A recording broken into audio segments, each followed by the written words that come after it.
بسم اللہ الرحمن الرحیم، السلام علیکم۔ آپ دیکھ رہے ہیں میرا یوٹیوب اور فیس بک چینل، میں ہوں وسیم ستی۔ آج کے ولاگ میں ہم بات کریں گے پاکستان میں آئندہ ہونے والی عام انتخابات کے حوالے سے۔ الیکشن کمیشن آف پاکستان نے 8 فروری 2024 کی تاریخ تو اناؤنس کر دی ہے، لیکن ابھی بھی خبریں گردش کر رہی ہیں کہ ملک میں جو عام انتخابات کا جو انعقاد ہے وہ کھٹائی میں پڑ سکتا ہے۔ مزید یہ جو نگران سیٹ اپ ہے یہ طویل ہو سکتا ہے، اور اس حوالے سے یہ خبریں کیوں بھرے جا رہی ہیں اس کے اوپر بات کریں گے، اور اس کے ساتھ ساتھ ہم جاننے کی کوشش کریں گے کہ عمران خان صاحب کا جو سائفر کیس ہے وہ ان کے لیے کتنی مشکلات پیدا کر سکتا ہے، اور پی ٹی آئی کی جو کمان ابھی جو چینج ہوئی ہے، جو چیئرمین شپ جو گور خان صاحب کے پاس گئی ہے، اس کے بعد آئندہ آنے والے دنوں میں جو پاکستان تحریک انصاف جو ہے وہ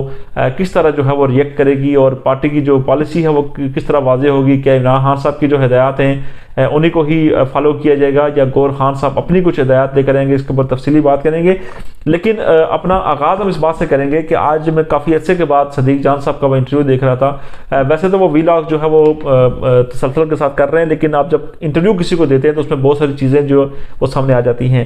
اس میں انہیں 4-5 بڑی امپارٹنٹ انہوں نے چیزیں وہاں پر ڈسکس کی، میں اس حوالے سے بات کرنا چاہوں گا۔ سب سے پہلے انہوں نے اپنے حوالے سے بتایا کہ وہ عمرہ کی ادائیگی کے لیے سعودی عرب جانا چاہ رہے تھے، اور جب وہ ایئرپورٹ گئے اور ایئرپورٹ پر جب گئے تو اس کے بعد تقریباً 1 سے 1.5 گھنٹہ ان کو انتظار کروایا گیا، اور اس کے بعد ان کو کہا گیا جی کہ آپ جو ہے وہ ملک سے باہر نہیں جا سکتے، اور وہ وہاں سے اپنی فیملی کے ساتھ جو ہے واپس لوٹ گئے۔ اور میرے خیال میں کسی کو عمرے کی ادائیگی سے نہیں روکنا چاہیے، چاہے کوئی بھی حکومت ہو اور کوئی بھی جو ہے وہ ادارہ ہو، اس کو یہ سوچنا چاہیے کہ عمرے کی ادائیگی کے لیے جو اگر وہ جا رہے تھے تو ان کو جانے کی اجازت ملنی چاہیے تھی۔ بہرحال یہ انہوں نے بتایا کہ ان کے ساتھ یہ معاملہ ہوا ہے، اور اس کے بعد وہ واپس اپنے گھر آ گئے اور عمرے کی ادائیگی وہ نہیں کر سکے۔ اس کے بعد انہوں نے کہا جی کہ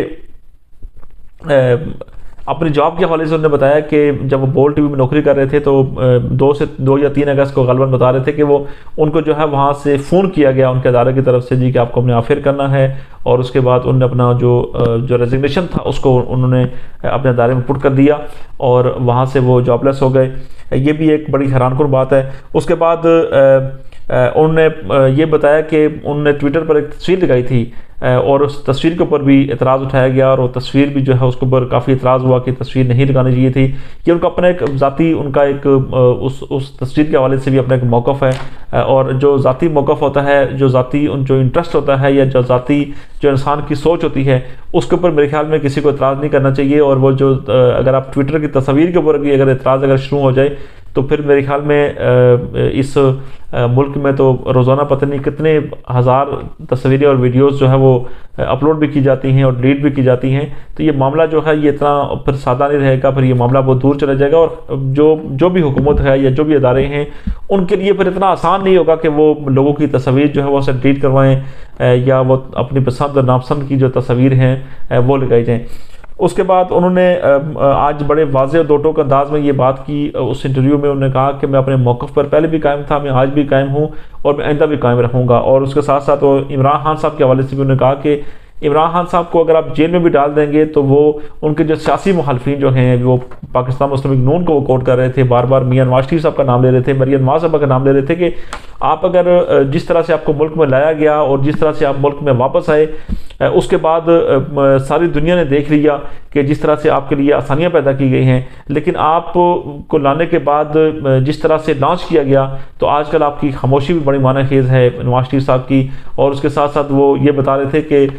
جو ان کی جو پذیرائی جو ہے عوام کے درمیان وہ اس وقت بڑی اس کا گراف جو ہے، جو پاپولرٹی ہے وہ اس کا گراف گر چکا ہے، اور گراف گرنے کی سب سے بڑی وجہ یہ ہے وہ عمران خان ہیں، جیل کے اندر بیٹھے ہوئے عمران خان ہیں۔ اور ان کے بقول کہ جیل کے اندر بیٹھا ہوا عمران خان جو ہے وہ جو باہر بیٹھا ہوا عمران خان صاحب اس سے زیادہ خطرناک ثابت ہو رہا ہے مسلم لیگ نون کے لیے، اور جو آئندہ آنے والی جو پاکستان کی سیاست ہے اس کے لیے۔ اور ان کے حوالے سے خان صاحب کے حوالے سے انہوں نے بڑا واضح اور دو ٹوک میں کہا کہ خان صاحب نے جیل کے اندر بیٹھ کر یہ پلاننگ کر لی ہے کہ میاں نواز شریف صاحب کو ملک کا اگلا جو وزیر اعظم ہے وہ نہیں بننے دیا جائے گا، اور میاں صاحب جتنے مرضی زور نکالیں، جتنی مرضی جماعتوں کو اپنے ساتھ ملا لیں، ان کو ملک کا وزیر اعظم نہیں بننے دیا جائے گا۔ اس حوالے سے ان کا موقف ہے کہ عمران خان صاحب بڑے پرامید ہیں کہ آئندہ جو ملک کا وزیر اعظم ہوگا وہ اس میں نواز شریف صاحب اس میں سے مانس ہوں گے، باقی کسی اور جماعت کا یا مسلم لیگ نون کا جو بھی بنتا ہے وہ دیکھا جائے گا۔ لیکن اس حوالے سے ان کا کہنا تھا کہ عمران عمران خان صاحب نے اندر بیٹھ کر پوری اس کے والے سے پلاننگ کر لی ہے، اور ان کو جو بلے کا نشان کے اوپر جو کافی ڈیبیٹ پچھلے کافی دنوں سے چل رہی تھی کہ کیا پاکستان طریقے الیکشن کمیشن پاکستان نے کہا تھا کہ آپ الیکشن کروائیں، پھر بلے کے نشان کے اوپر بھی پرویز خٹک صاحب وہاں پہنچ گئے تھے جی کہ ان کو الاٹ کیا جائے۔ اس حوالے سے انہوں نے کہا جی کہ ان کو یقین ہے عمران خان صاحب کو جی کہ بلے کا نشان ان کے پاس نہیں بچے گا، اور عمران خان صاحب کے پاس بلے کا نشان نہیں بچے گا، کوئی بھی نشان اور ہو، عمران خان کا جو حمایت یافتہ جو لوگ ہوں گے وہ جو ہے اس الیکشن میں کامیاب ہوں گے، اور بلے کا نشان اگر نہیں ہوگا اور کون سا نشان ہوگا، اور عمران خان صاحب کیوں اس کے اوپر اتنے پراعتماد ہیں کہ وہ انتخابات میں کامیابی حاصل کریں گے۔ اور جو عمران خان صاحب کی اور مسلم لیگ نون کی جو پاپولرٹی گراف جو ہے اس حوالے سے جب انہوں نے بات کی تو انہوں نے کہا جی کہ ان کے پاس وہ بار بار یہ بتا رہے تھے کہ آنے والے دنوں میں ایک ویڈیو بھی کریں گے جس میں وہ کھل کر بتائیں گے کہ اس وقت کیا جو ہے وہ پلاننگ چل رہی ہے عمران خان صاحب کی۔ تو اس حوالے سے انہوں نے کہا جی کہ اس وقت جو مارکیٹ کے اندر انہوں نے کہا کہ میں مختلف شہروں کا دورہ کر گیا ہوں، تو جو مارکیٹ میں جو اس وقت عوام میں جو مقبولیت ہے اس کے سروے اٹھا کے دیکھیں تو اس وقت 30-70 ایئر ہوتا تو پھر بھی بڑی بات ہوتی کہ نواز شریف صاحب کو 30% جو ہے وہ ان کو وزیرائی مل رہی ہوتی، لیکن ان کو جو ہے اس وقت جو مارکیٹ میں جو وزیرائی جو ان کو مل رہی ہے وہ تقریباً صرف 10-15% مل رہی ہے، تو یہ بھی ایک بڑی حیران کن چیز ہے۔ اس کے علاوہ انہوں نے قاضی فائز عیسیٰ صاحب کے حوالے سے بات کی اور انہوں نے کہا کہ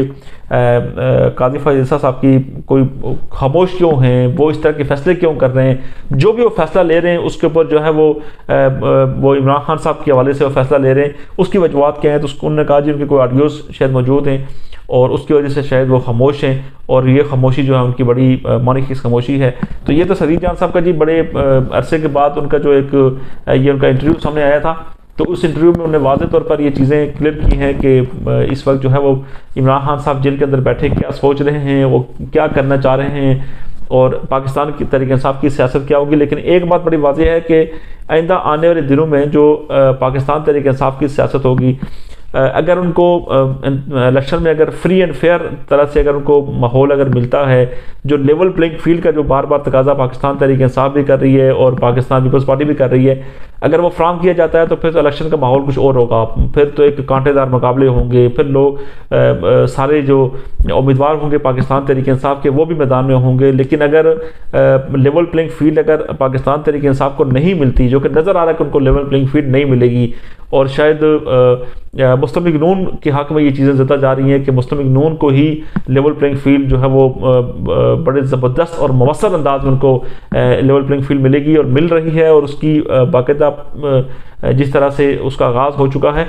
تو اگر یہ صورتحال بنتی ہے تو پھر الیکشن کے بعد کی جو صورتحال ہوگی وہ اس پر بھی بڑے سوالیہ نشان ہوں گے، اور مسلم لیگ نون کے اپنے جو سابق وزیر اعظم ہیں شاہد حقانی عباسی صاحب، وہ بھی ان انتخابات اور یہ جو انتخابی عمل ہونے جا رہا ہے اس کے اوپر بڑے سوالات اٹھا چکے ہیں، اور ان کے بقول اگر جس طرح سے اگر یہ پاکستان تحریک انصاف کے لوگوں کو دیوار کے ساتھ لگایا جا رہا ہے شاہد حقانی عباسی صاحب کے بقول، اور جس طرح سے یہ الیکشن کا ماحول بنایا جا رہا ہے، اور جو لاڈلے کا جو ایک تاثر جو دیا جا رہا ہے، اگر یہ تاثر اگر قائم رہا اور انتخابات اگر ہو گئے تو پھر شاید اس الیکشن کو کوئی نہیں مانے گا، اور ملک میں جو انسرٹنٹی ہے وہ بدستور قائم رہے گی، اور اگر ملک میں اگر انسرٹنٹی ہوگی، ملک اگر عدم استحکام کا اگر شکار اگر ہوگا تو اس کے جو بھیانک نتائج جو ہیں وہ پاکستان کو اٹھانے پڑ سکتے ہیں۔ اس کی سب سے بڑی وجہ یہ ہے کہ اگر ملک میں انسرٹنٹی اگر ہوگی، ملک اگر استحکام کا شکار اگر ہو سکتا ہے، تو اس کے بعد پھر یہ ہے کہ پاکستان کی معیشت جو ہے وہ بھی جو ہے وہ استحکام نہیں رہ پائے گی، اس کے اندر ٹھہراؤ نہیں رہ پائے گا، اور اس کی وجہ سے پاکستان کی اکانومی اگر کلیپس کرتی ہے تو پاکستان کو اس کے جو بھیانک نتائج جو ہے وہ نمٹنا پڑ سکتے ہیں، برداشت کرنا پڑ سکتے ہیں۔ تو اس لیے یہ جو انتخابی عمل جو ہے یہ بڑا عام جو ہے وہ جانا جا رہا ہے۔ تمام جتنے بھی جو سینئر سیاستدان جو ہیں وہ اس بات کے اوپر فوکس کیے ہوئے ہیں کہ جو ملک میں جو انتخابی عمل ہوگا وہ ہو پائے گا کہ نہیں ہو پائے گا شفاف طریقے سے، اور انتخابات نہ ہونے کے حوالے سے جو کچھ شروع میں ہم نے بتایا تھا، یہ خبریں مارکیٹ میں گردش کر رہی ہیں کہ جو نگران سیٹ اپ ہے اس کو لمبے عرصے تک اس کو کھینچ کے لے جایا جائے، اور یہ نگران سیٹ اپ مشکل فیصلے کرے، اور اس کے بعد جب ملک میں ایک سازگار جب حالات ہوں تو اس کے بعد ملک میں عام انتخابات کا جو ہے وہ اعلان کر دیا جائے۔ تو کیا اگر عام انتخابات کو اگر مزید اگر آگے کیا جاتا ہے یا ڈیلے کا شکار اگر ہوتے ہیں تو اس کی اس کے کیا کنسیکوینسز جو ہے وہ ہمیں برداشت کرنے پڑ سکتے ہیں اس کنٹری کو، اور اس کے ساتھ ساتھ اگر یہ ملک اس میں اگر انتخابات اگر نہیں ہوتے، نگران صدر چلتا ہے، تو پاکستان کی جو دیگر جو سیاسی جماعتیں ہیں ان کی طرف سے کیا لائحہ عمل اپنایا جاتا ہے، مسلم لیگ نون کی طرف سے کیا اس کے اوپر لائحہ عمل جو ہے وہ اپنایا جائے گا. یہ وہ ساری چیزیں ہیں جو کہ آنے والے دنوں میں ان کے اوپر بالکل واضح اور دو ٹوک انداز میں کلیئرٹی آ جائے گی. لیکن یہ چیز حقیقت ہے کہ جو عمران خان صاحب کا جو سائفر کیس ہے وہ ان کے لیے کافی مشکلات پیدا کر سکتا ہے، اور انہی مشکلات کو دیکھتے ہوئے، انہی مشکلات کو بامتے ہوئے انہوں نے پھر جو ہے وہ اپنے انٹرا پارٹی الیکشن میں گور خان صاحب کو اپنا امیدوار جو ہے وہ نامزد کیا تھا. اس کے بعد وہ چیئرمین بن گئے ہیں. تو بہرحال آئندہ آنے والی جو سیاست ہے اگلے 10-15 دنوں میں یہ صورتحال ساری واضح ہو جائے گی کہ معاملات کس طرف جاتے ہیں. تو بہرحال ہم آئندہ آنے والے دنوں میں آپ کو اپڈیٹ کرتے چلیں گے کہ کیا ملک میں عام انتخابات کا انعقاد جو ہے وہ ہونے جا رہا ہے کہ نہیں ہونے جا رہا، اور آئندہ آنے والے جو انتخابات ہیں اس میں کس سیاسی جماعت کا پلڑا باری ہوگا. اور جو مسلم لیگ نون جو اس وقت کلیم کر رہی ہے،